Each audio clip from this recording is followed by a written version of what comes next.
Bonjour, on se retrouve pour un nouvel épisode et aujourd'hui on va parler start-up française, start-up tout court. Et j'ai un invité du jour, c'est Saphir. Merci Saphir d'être ici. Salut Eva, merci pour l'invitation. Ouais. Merci. Ça fait très longtemps qu'on s'est vu, donc c'est un grand plaisir. Aujourd'hui on va parler comment lancer son projet, voilà comment se développer dans tous ces nouveaux milieux qui sont les nouvelles entreprises à la mode, les start-up. Est-ce que déjà tu peux te présenter un petit peu à la communauté, dire un peu ton background, qu'est-ce que tu as fait, qu'est-ce que tu fais aujourd'hui? Ok, alors moi je suis Saphir Anafi, j'ai lancé ma start-up il y a 5 ans de cela, quand j'avais 25 ans, une start-up dans l'immobilier. L'objectif était de faciliter la prospection immobilière. En 5 ans, on est passé de 0 collaborateur, enfin de moi seul fondateur, à 23 collaborateurs et une équipe d'une quarantaine de personnes. De 0 € de chiffre d'affaires à plus de 7 millions d'euros de chiffre d'affaires, une valorisation à quasiment 9 millions d'euros. Et sur la 5e année, l'année de l'internationalisation, on a lancé un nouveau marché. C'est cette année-là où on a revendu la boîte. Okay. Aujourd'hui, je suis devenu le responsable des incubateurs de Neoma Business School. Donc, je m'occupe de recruter et de fédérer les jeunes projets et les porteurs de projets jusqu'à la réalisation du MVP, dont on va parler après. Et ensuite, les premiers euros de chiffre d'affaires et la levée de fonds. Et en parallèle, j'investis aussi dans l'immobilier et dans des startups. Waouh, Nico, c'est un planning super chargé. Ça va. T'arrives à dormir? Ça va. Il me faut mes 8 heures de sommeil. Ah, 8 heures, waouh. En dessous de 8 heures, je suis KO. Vraiment. Non, enfin, franchement, super parcours. Et après, c'est vrai que moi, j'ai suivi un peu ton évolution de très loin. Mais c'est vrai que c'est agréable de voir des personnes comme ça de Rouen qui se développent en fait dans tous ces milieux qui sont un peu pas commun, on va dire, dans la vie d'un entrepreneur. C'est vrai que c'est des projets assez conséquents. Complètement. T'as levé des fonds énormes, t'as développé une start-up. Au-delà de lever des fonds, j'ai vécu une expérience juste incroyable. Tout à l'heure, on en parlait avant caméra. Lorsque tu entreprends, tu t'attends pas à vivre certaines choses. Je vais te donner un exemple concret. Par exemple, il y avait Barack Obama qui avait lancé un appel à candidature pour recruter les meilleures personnes, les meilleurs projets dans le monde. Sur 10 000 dossiers de candidature, ils en prenaient 100. Et on avait postulé à ce programme qui était à ce moment-là à Stanford. Et Barack Obama, quand il était président des États-Unis, disait que les projets qui vont être sélectionnés vont venir aux États-Unis, on va tout financer et on va vous aider à 100%.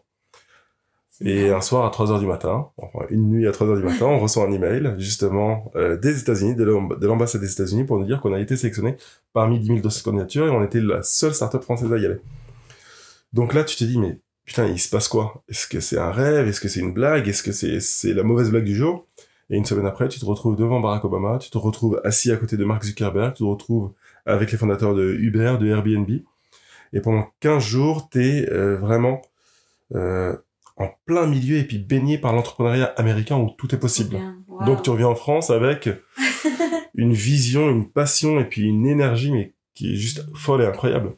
Donc l'entrepreneuriat, vraiment, ça te fait vivre des choses qui sont juste invraisemblables. C'est vrai. Ouais, je savais pas cette histoire, c'est incroyable. Ouais, celle-là, elle était marrante, mais des histoires comme ça, j'en ai une dizaine. Vraiment, j'en ai une dizaine, même quand on était avec Emmanuel Macron, quand on avait été sélectionné parmi les meilleures startups par le magazine Forbes, on était parti à New York, justement, pour représenter la délégation de la French Tech. Et ça aussi, tu te dis, mais putain, j'étais à Rouen, j'étais dans mon petit incubateur, dans une petite pièce, en train de développer un projet tout pourri. Et au final, ça prend une ampleur qu'on ne maîtrise pas. Ouais. Donc, l'entrepreneuriat, on sait quand est-ce qu'on commence, mais on sait pas du tout quelle ampleur ça va prendre. Que ça soit une réussite ou que ça soit un échec, un échec financier, pas un échec d'expérience, un échec financier. L'entrepreneuriat, c'est juste incroyable. Ouais. Vraiment, il faut le faire. Il faut le faire, même si on échoue. Il n'y a pas d'échec. Oui, il y a l'échec financier, il y a peut-être cette frustration, mais l'expérience et puis cette façon de se dépasser, ça nous valorise comme aucune expérience dans une entreprise, quoi. C'est clair. Donc, je le souhaite à tout le monde. Si vous avez un projet de vous lancer un jour, lancez-vous, ne vous posez pas de questions. Vraiment. Non, mais c'est clair. Oui, c'est trop bien. Franchement, moi, c'est pour ça aussi que je fais ce podcast, tu vois, c'est pour montrer, en fait, à tout le monde, à toutes les personnes qui nous écoutent, qu'on peut totalement devenir son propre patron, on peut totalement créer des choses, on peut tout faire, en fait. Aujourd'hui, on est dans on est en 2022, on peut... je pense qu'il y a... Tout est possible, tu vois. Et ça, il y a très peu de personnes qui le savent, et il y a des personnes qui se mettent des limites, ou il y a des 100%. personnes qui se trouvent des excuses, et c'est vrai que j'espère que tous ces épisodes que je fais, ça motive des personnes à se lancer concrètement et Franchement, à réaliser leurs très belle rêves. initiative. Très belle initiative, et comme tu le dis, ceux qui veulent le faire le font, ceux qui ne veulent pas trouvent des excuses. C'est ça. Aujourd'hui, on est dans l'ère du numérique où tout est possible et tout est facile à mettre en place. Je vais te donner quelques exemples. J'ai des personnes par moment qui viennent me voir, vu que je suis aujourd'hui le responsable d'un incubateur, j'ai des personnes qui viennent avec une feuille blanche. Bonjour monsieur Nafi, je souhaiterais lancer un projet. Ok. Lorsque je gratte un peu, je vois que les porteurs de projets se mettent des barrières énormes. Je vais te donner un exemple. J'ai une personne qui est venue me voir pour me dire je veux lancer du covoiturage entre étudiants. Pour faire du covoiturage entre étudiants, il me faut une application. Pour cela, il faut que je développe l'application sur 6 mois, mais j'ai fait des devis, ça va me coûter 50 000 euros, 60 000 euros. Je lui dis ok, d'accord. Mais avant de faire ça, tu peux pas lancer un MVP. Le MVP, c'est le Minimum Viable Product. Tu vois? Okay. C'est bon, là, maintenant, tu sais. Parce que pour la petite anecdote, juste avant, j'étais... Mais attends, c'est quoi un MVP, Safia? Parce que tu m'as dit, on va parler MVP. Alors, le MVP, c'est vraiment la base du produit. Avant même de dépenser le moindre euro sur une application ou sur un site internet, on fait un MVP. Okay. Un MVP, c'est j'appelle mon marché pour savoir si ça marche. Mais comment on fait pour appeler son marché? Donc, je reprends l'exemple du mec qui voulait faire du covoiturage entre étudiants. Il me sort la bonne idée, le bon business model, donc voici comment on va se rémunérer et tout. Je lui dis ok. Mais il me sort toutes les problématiques. Il me faut de l'argent, il me faut 100 000 euros, il me faut des ingénieurs, il me faut des commerciaux pour pouvoir développer le produit. Et moi, la base, pour venir dans mon incubateur, il me faut des KPIs, il me faut des premiers chiffres, des premiers indicateurs. Si t'as pas d'indicateur, franchement, ça va être délicat. Du coup, le mec, je lui dis, bon bah, écoute, c'est simple. T'as Facebook, t'as WhatsApp, t'as Instagram, t'as Slack, t'as Trello. Crée-moi un groupe. Tu vas sur Facebook, tu me mets, par exemple, covoiturage Neoma. Et avec ce groupe Facebook, tu vas essayer d'animer une communauté et faire des premiers déplacements gratuits. Si tu arrives à avoir cette communauté qui va te suivre, tu vas pas avoir de mal à les pousser vers une application. Parce que si tu n'arrives pas à animer une communauté sur un site qui te coûte 0 euros, tu vas pas réussir sur un site qui va te coûter 50 000 euros. L'exemple même de Uber, quand ils se sont lancés à San Francisco. Avant d'être le Uber qu'on connaît, où on a le téléphone, l'application, le truc où on géolocalise tout. Uber, c'était de la mise en relation par téléphone. Les personnes appelaient Uber pour dire « Bonjour monsieur, on souhaite se déplacer d'un point A à un point B ». Uber appelait le taxi pour lui dire « Voici, tu vas te déplacer d'un point A à un point B pour tel prix, et voici la personne que tu vas aller chercher ». Une fois que c'était fait par téléphone et qu'ils avaient réussi à développer leur MVP et puis à prouver leur MVP, ils sont partis lever des fonds. Et une fois qu'ils avaient ces fonds-là, là, ils ont pu développer leur communauté et leur application. Mais avant tout, il faut juste voir si on a un marché. Parce qu'on peut mettre des centaines ou bien des centaines de milliers d'euros, voire des millions d'euros sur un produit qui, au final, n'est pas soit sur le time to market, soit ne répond pas à la cible. Et on a perdu du temps, de l'argent et ça sert pas à grand-chose. Ah, mais c'est clair. Après, voilà, il y a des étapes à respecter, on peut en parler juste après, mais ça me fait penser aux exemples concrets de quelqu'un qui ouvre son entreprise. Il va penser à son logo et à son site internet avant de penser à son offre et ses produits ou services. Donc c'est vrai que c'est un peu dans le même concept, c'est qu'il y a des choses à respecter, même si quand on monte une start-up, on n'est pas obligé d'avoir un business plan ou d'avoir... après, tu me dis si je me trompe, mais au début, c'est pas les choses les plus importantes. Après, c'est des choses importantes quand même d'avoir un business plan et d'avoir un pitch deck. Alors, il y a des erreurs à pas faire quand on lance une boîte, quand on lance un site ou une application.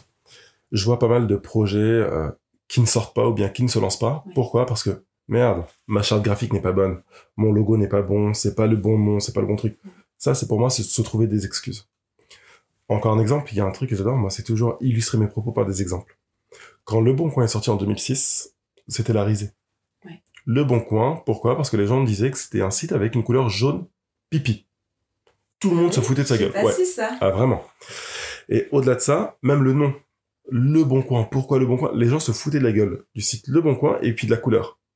Aujourd'hui, c'est le site le plus consulté en France. Ouais.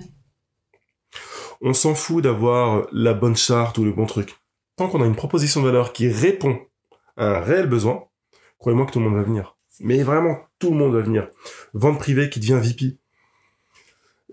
En fait, le logo va forcément changer avec le temps. La charte graphique va forcément changer avec le temps. Donc, on n'a pas à se dire, je veux sortir le meilleur site. On a beau avoir la meilleure des voitures, s'il n'y a pas le plein, ça roule pas. On a beau avoir le plus beau des sites, s'il n'y a pas de visiteurs, ça coule.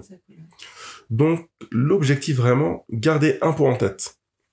Quel est le problème que je souhaite résoudre avec mon site, ou bien mon application, ou bien avec mon entreprise, et comment je vais aller parler à ma cible pour qu'elle vienne sur mon site. Donc, mon canal d'acquisition. Et pour cela, avec le MVP, donc le Minimum Viable Product, on peut le faire largement.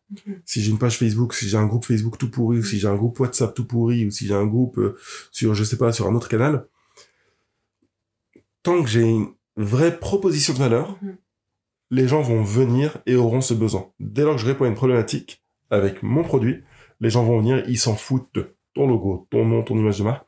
Celle-ci va évoluer avec l'argent que tu vas faire, donc le chiffre d'affaires que tu vas générer, donc tu vas pouvoir développer en recherche et développement ou bien recruter les personnes nécessaires pour améliorer ça. Mais là, se concentrer vraiment sur son business. Ne pas oublier ça. Ouais, on peut, pour ceux qui ça intéresse vraiment de développer le concept, on peut retrouver vraiment la fameuse méthode Why, Who, How. Donc pourquoi, qui, comment. Plus vous allez répondre à une problématique, à un besoin, plus ça sera simple de développer son entreprise, que ce soit un produit ou un service. Le pain point. Dès lors qu'on a identifié les pains, on est bon. Là où tu as mal, je te passe un pansement, tu vas le mettre. Hubert, c'était quoi le pain? C'était le fait qu'il y avait des personnes qui devaient se déplacer mais qui ne pouvaient pas. Ils ne pouvaient pas se déplacer. De déplacement. On n'avait pas le prix à l'avance de la course. Et on ne savait pas avec qui on était. C'est vrai. Donc ils ont répondu à tous ces pains, en géolocalisant le tout. Blablacar, ils répondent à quel pain? Les personnes seules. Il y a deux solutions. Les personnes seules qui ont besoin d'être accompagnées ou des personnes qui n'ont pas les moyens suffisants pour mettre du carburant aussi. Il y a l'écologie, il y a plusieurs écologique et économique. Dès lors que tu as un pain, tu as la solution à ce pain, let's go. Ouais, franchement, mais let's go. Quelle que soit la startup, quelle que soit l'entreprise que tu vas faire, ça devrait marcher. Si tu identifies bien ta cible, tu as un bon produit, tu vas pouvoir lui parler, tu vas pouvoir lui communiquer. Le seul point sur lequel je souhaite insister, c'est ne pas perdre de temps sur la création du plus beau site, sur la création de la plus belle charte graphique, sur la création d'une appli, parce qu'on va aller voir des designers à droite à gauche, et ils vont tous nous dire, bon bah, pour ton appli, c'est 50 000, donc ça nous refroidit automatiquement, parce qu'on n'a pas le budget. Avant de savoir si je vais dépenser 50 000, développe sur une interface gratuite. Aujourd'hui, on a tous les outils nécessaires pour le faire. Une fois que tu vois que ça marche, tu vas chercher des financements publics. Aujourd'hui, il y a la BPI, il y a l'ADN, il y a des financements, il y a le réseau Entreprendre. Il y a pas mal de financements publics, d'aides publiques qui te permettent d'avoir des 100 000, 150 000, 200 000 euros de subventions pour développer ton application et ton site internet. Mais avant cela, il faut les KPIs, donc les indicateurs avec un MVP. Franchement, merci pour tous ces conseils. Ouais. En tout cas, j'espère que ça va apporter à beaucoup. Après, moi, je suis pas le bon exemple parce que j'ai commencé un peu à l'envers. J'ai d'abord développé l'application. Et là, tu te poses toutes ces questions. Oh merde, est-ce que j'aurais pas dû faire un MVP? Non, ça va. De part, parce que bon, après, moi, c'est différent. J'ai quand même l'expérience de par mon expérience de à peu près 6 ans d'entrepreneuriat. Tu as identifié le besoin. Identifié le besoin et les problématiques clients et problématiques freelanceurs. Donc, c'est de là où Squadmate est né et je sais qu'il y a un réel besoin. Donc, du coup, tu l'as fait toi, MVP? Je l'ai fait. T'étais sur le terrain. Mais je l'ai pas écrit. Tu l'as vu. Je l'ai vu. On s'en fout de l'écrire. Dès lors qu'on le sait et qu'on l'a validé, toi, tu as eu tes retours clients. Tu as travaillé avec les entreprises, tu as travaillé avec les freelancers. Donc, tu sais quelle est la problématique et tu sais de quoi ils ont besoin. Donc, c'est pour ça que Squadmate est arrivé. Donc, le MVP a été fait. Que ça soit une application, que ça soit rencontrer ses clients, le MVP, c'est juste valider un besoin. Dès lors que tu l'as validé, let's go. Si tu l'as validé à l'oral, si tu l'as validé via un questionnaire, si tu l'as validé via un groupe Facebook ou un groupe WhatsApp, c'est good. C'est validé. Non, mais c'est vrai. Mon portefeuille qui tombe, ça... C'est quoi, tu veux investir chez Squadmate? Là, ça y est, là, j'ai de l'argent, là. Non mais c'est super et j'aimerais bien que des personnes se disent que une start-up, ça peut faire peur le mot start-up parce que en fait finalement c'est juste une entreprise qui va plus vite qu'une entreprise normale. Enfin, si j'ai bien défini, c'est le fait de commencer haut. Mais le plus dur, c'est de rester haut et de continuer sur la longévité. Il y a beaucoup de start-up qui au bout d'1 an ou 2 ans, c'est crash total. Donc moi, je dis toujours petit pas par petit pas, Alors, avancer doucement. je vais te donner quelques chiffres.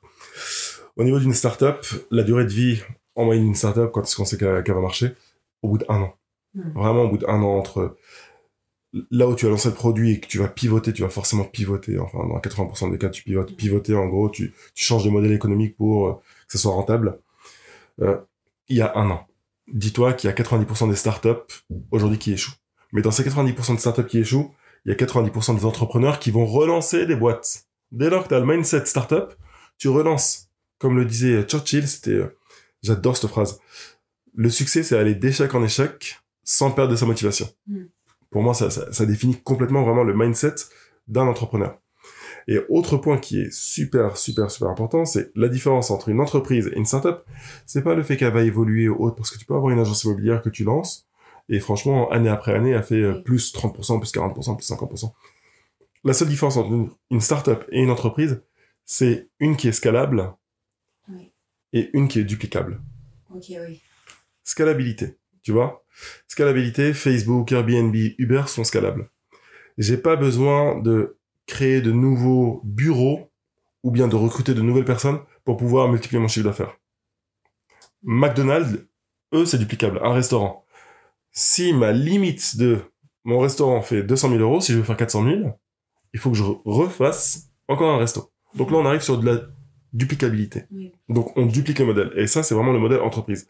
Or, une startup, la force, c'est qu'elle est scalable.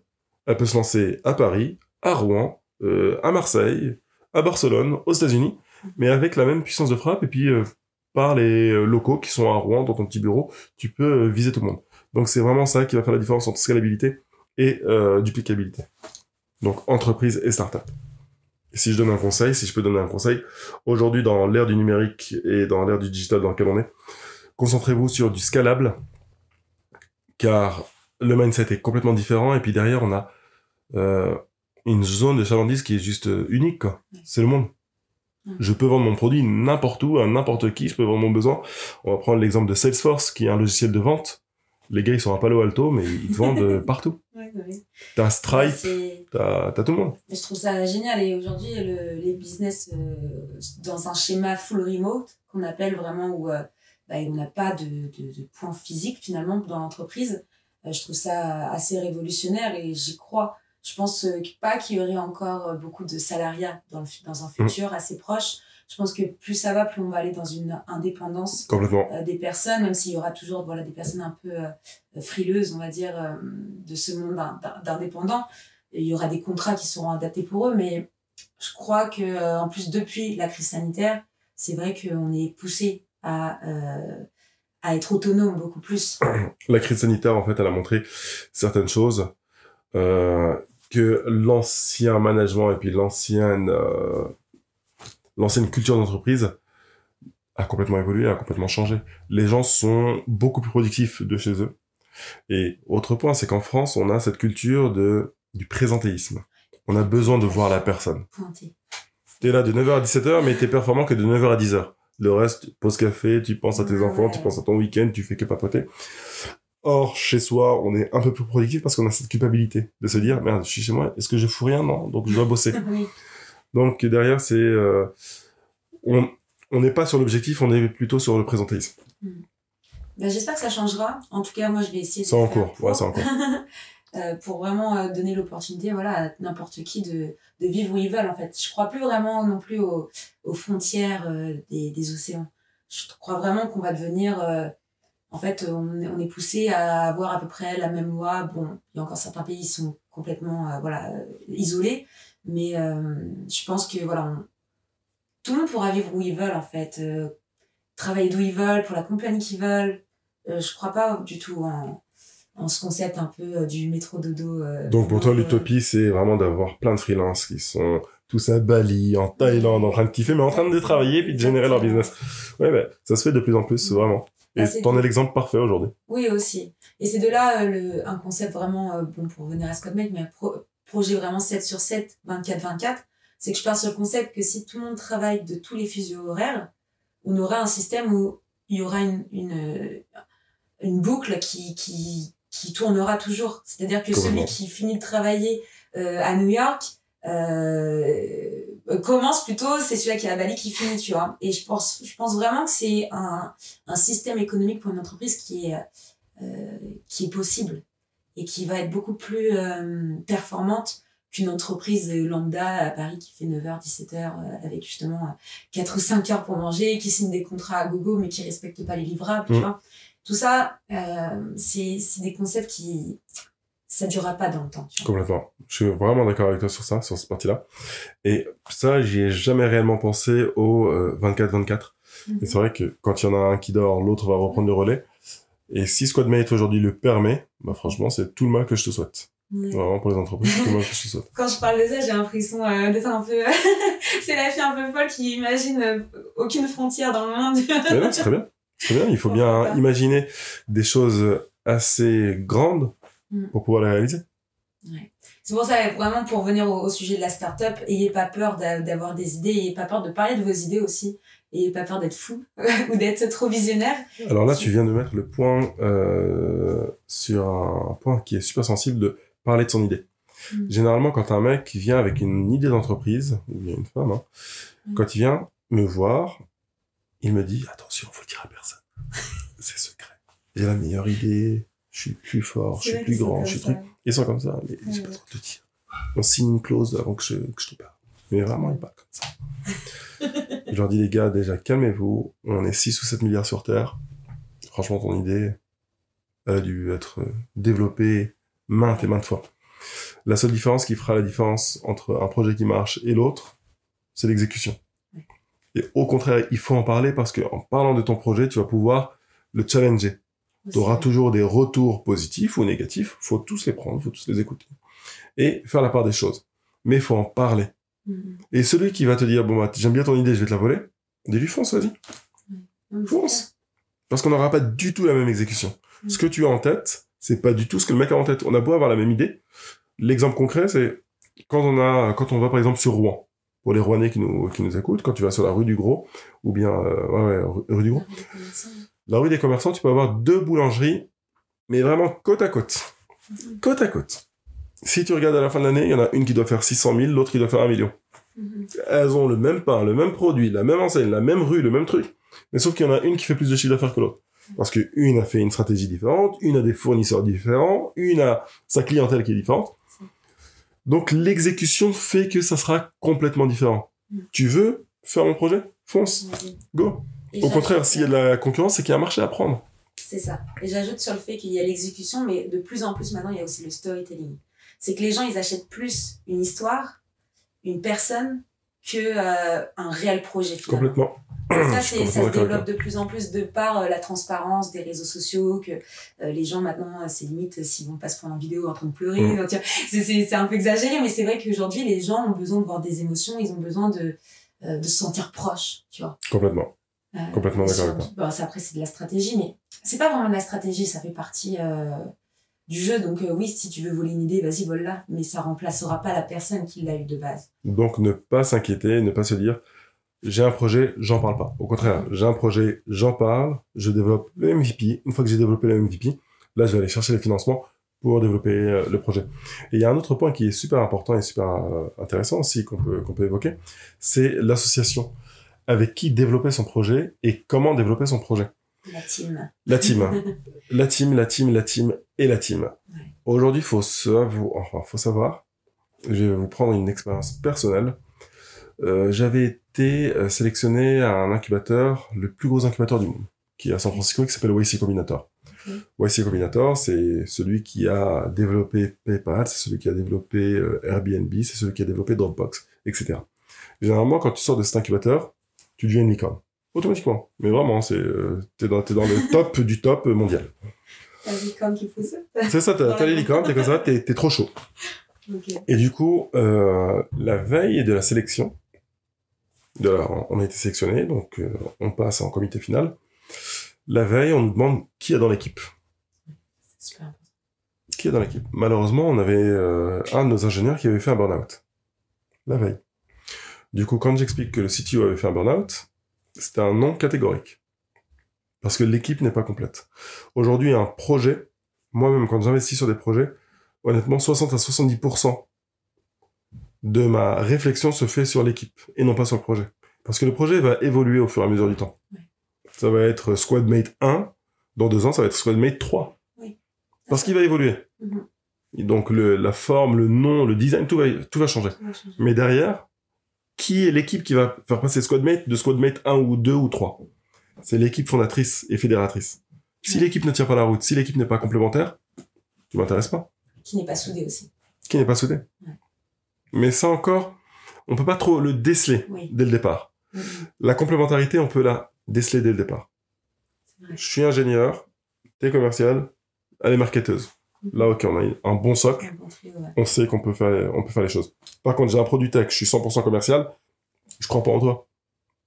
Parce que le moindre bug, tu vas pas réussir à le faire. Ou t'es le meilleur ingénieur, mais t'es pas du tout commercial. Ouais, compliqué. Mec, t'as beau avoir le meilleur produit, si tu sais pas communiquer, je peux rien faire pour toi. Non, c'est clair. Donc vraiment, l'importance de l'équipe et de la complémentarité. Et une association, ça ne se fait pas sur un regard ou un coup de foudre. Oh, Eva, t'es jolie aujourd'hui, tu sais quoi? Tu vas être mon associé. Non, ça se fait pas du tout comme ça. Il faut vraiment qu'il y ait des confrontations, il faut vraiment que ça se pose, que ça se challenge. Et derrière, quand on voit qu'il y a vraiment ce coup de foudre intellectuel, et surtout qu'on est tous les deux là pour l'objectif du projet, pour le futur du projet, bah let's go. Je sais que si je pars en vacances, ou si je pars en burn, ou si je pars en ce que je veux, il y aura toujours mon associé qui va lever le drapeau, quoi. Ça, c'est important. Et c'est pour ça que je trouve que c'est quand même important d'être plutôt 3 que 2. Parce que tu auras toujours une personne qui pourra aider une autre, ou inversement. Un binôme, faut que ça soit vraiment un binôme soudé 100% et super complémentaire. Aujourd'hui, dans des projets un peu tech, dans des startups qui peuvent prendre de l'ampleur aujourd'hui, il faut vraiment que ça soit deux personnes super expérimentées, quoi. Le trio parfait, généralement, quand ça décolle, mais puissance 10, t'as un ingénieur, t'as un commercial et t'as un financier. Ouais. Parce que le commercial peut faire le taf du marketeur, il peut tout faire. L'ingénieur, il peut faire le growth hacking, il peut tout faire, donc il gère. Et t'as le financier qui sait gérer les chiffres et qui sait mener la boîte. Ça, c'est vraiment le trio parfait. Mais il y a d'autres points où t'as des mono-founders, des solo-founders du moins, où le mec, il est seul. Mais ce mec qui est seul, faut l'aider, faut l'accompagner, faut le pousser aussi, parce que j'ai connu des très belles réussites avec des mecs qui étaient seuls. Et j'ai connu de très belles réussites avec des personnes qui étaient 3 ou 2. J'ai connu de très belles déceptions avec des personnes qui étaient 3, qui étaient la bonne équipe, le bon truc, le bon timing, mais se sont pris la tête parce qu'au bout de 6 mois ou 7 mois, ils commencent à faire 100 000 ou 200 000 euros de chiffre d'affaires. L'argent commence à leur monter à la tête, le petit argent commence à leur monter à la tête. Ça y est, ça s'embrouille, on n'a pas la même vision, on n'a pas le même truc, ça explose en vrai.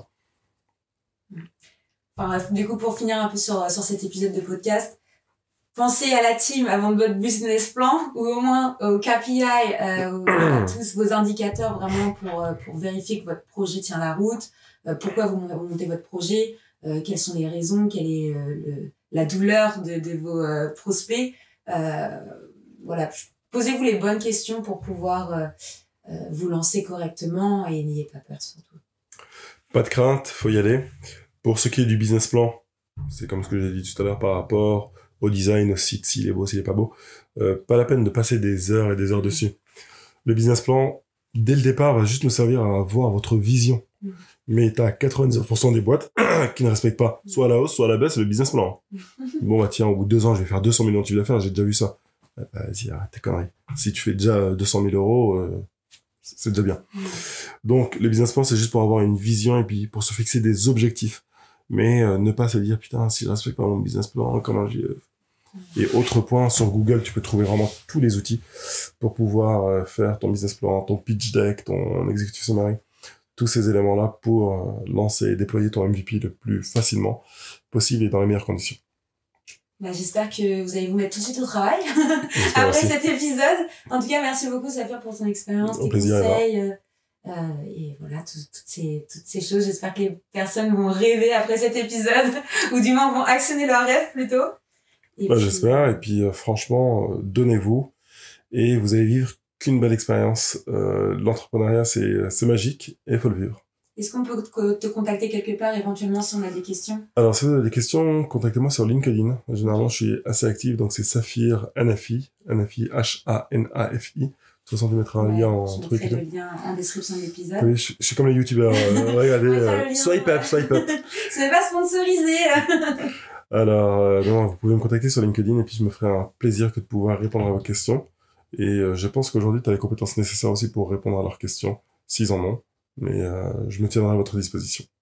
Merci beaucoup, Saphir. Merci à tout le Au monde de nous plaisir. avoir écoutés. Ciao, ciao. Salut.